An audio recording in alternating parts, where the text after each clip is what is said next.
Do you know the kind of anime that you watch as a filler episode kind of thing when you're just watching big anime that's a little bit larger than life and you need something that is just soft, something nice, something warm to kind of sit in for a while? It's not strenuous, it's not tenuous, it's just kind of home in a sense. A little boring, but also kind of just nice. I feel like this entirely encapsulates a little old show called Aharen? Aharen is Indecipherable. The plotline of the show is a slice of life, but it does do some things pretty uniquely. As a person who continually watches the slice of life format to again recover from the barrage of over 9,000 type vibe, you know it is. Regardless, the interweaving plotline is very similar to a show Kokomi Can't Communicate. Very similar. This girl essentially has a kind of quirk, I guess, and the same thing with the guy. The guy also has a quirk. And frankly, just to get ahead of it, I think if you like that show, definitely watch this show. It is up your alley. It is just wholesome, sweet, and unique in a lot of cool places. Aharen is essentially a tiny, emotionally hard to read person, but they make this incredibly wholesome and desirable by the fact that Aharen is extraordinarily clingy, I guess. She has her natural state is basically being close to people. She like holding someone's arm or getting far too close and speaking too quietly. But she also has a lot of positive traits, good at cooking, overall hella cute, short queen, all that, you know, happy, as well as overall being a very kind and sweet person that just so happens to be kind of quiet. She's not very emotionally expressive, which leads to a lot of confusion and was why this is the name of the show is called Aharen is Indecipherable, is because the main character is in fact not Aharen, but instead her classmate.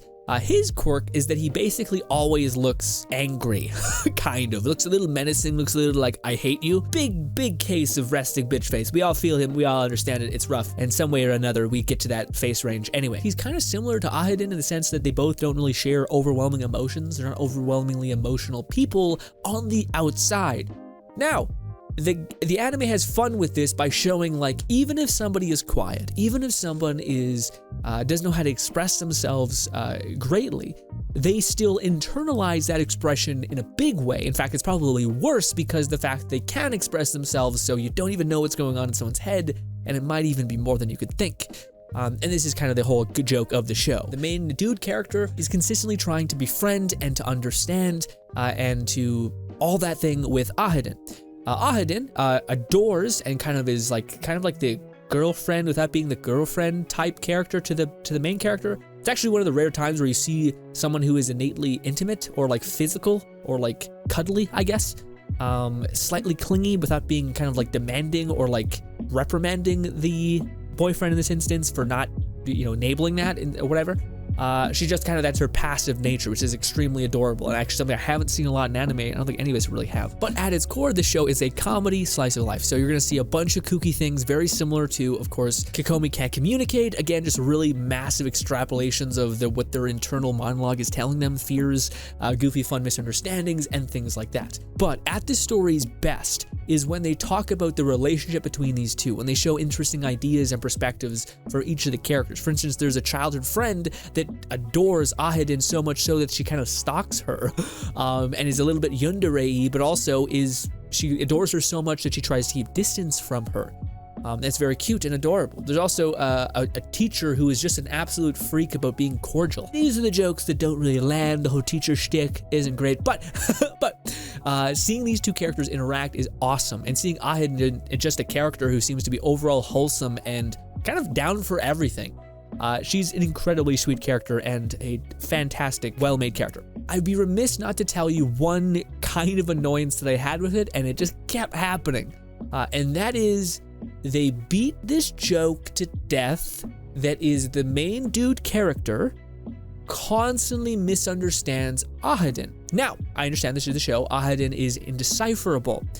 But the main character is just insane. He is like, there's one thing to misunderstand things, and there's another thing for it to mean nothing. A lot of times he'll just completely go down a weird rabbit hole that like the designers, I guess, just wanted to write like a weird scenario of this happening and drawing this around it. And yeah, it's cute a couple times, but it happens, I want to say like 18 times. Tons of times. throughout the show, where it's constantly like, he thinks of the most strange thing that possibly could happen, and then it's revised immediately, meaning like it's taken away. Like Aharen's like, no, that's not right, and then that's it. That's it. That's literally it. But again, it's not all negative. It's just one criticism I have. Really, again, a positive to the show is that it does do things that are unique. Like, I have never seen a show make the main character basically being overweight, like extraordinarily overweight, and then like going through the effort to lose that weight. Now, yes, it comes from misunderstanding with him misunderstanding things, which is the whole premise of the show. But again, it's the like, you're a psychopath. How are you conceiving that this is a possibility? That's just constant. Like, it'd be one thing if it's like a goofy joke, everyone gets a little delirious every time. This guy's insane. This guy's nuts. Okay, it's just too much. That's my only criticism for the show, but I think you'll see it if you start to watch it. Maybe you don't mind it. I found it to be a lot. Again, it happens too often to where like, oh, here we go again. He's just an absolute freak. Okay, and not in a good way. It's like it gives nothing to you. Nothing, like, this is just an aside that just punched up runtime, you know what I mean? Anyways, still a great show. I don't want to bash the show a lot. I'd watch 5 seasons of these characters be cute and fun and have a good time. It's just an overall enjoyable series about people trying to understand each other, which is actually incredibly lovely, especially when they actually make ground. This is something that to me is the antithesis that kind of wrecks every romance anime or slice of life ever, is that everything is stuck in this purgatory hell where nothing actually happens. At the end of the show, something at least happens. And you're excited to see what season 2 would be as they develop the second part of what happens when you're understanding someone to the next level. And that I can't wait to see. It's an adorable show that I think you'll enjoy if you happen to like slice of life shows, comedy anime. If you like Kokomi Can't Communicate, you're gonna love this.